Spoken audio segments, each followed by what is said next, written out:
Welcome to Luca is a Billionaire, where the only thing I invest in is your answers. Power down and unplug the PC before opening the case. Remove the side panel using a Phillips #2 screwdriver. Check whether your drive is a 2, 5-inch SATA or an M2 NVMe module. Inspect the motherboard for an empty M2 slot or spare SATA ports and power connectors. If using SATA, keep a 0.5-meter SATA cable ready and a free SATA power connector from the PSU. Ground yourself using an anti-static strap or touch metal to discharge static. If you have a 2.5-inch SATA SSD, mount it in a drive bay and secure it with screws.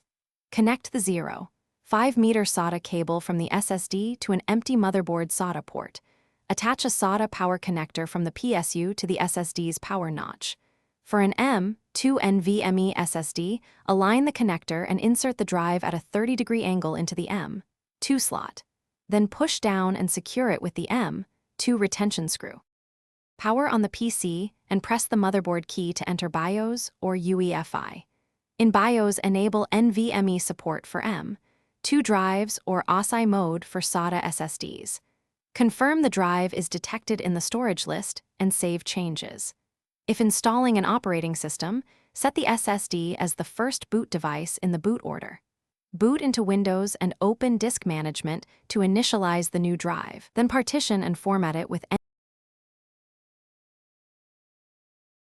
Thanks for watching and please subscribe. It's the best investment you'll ever make.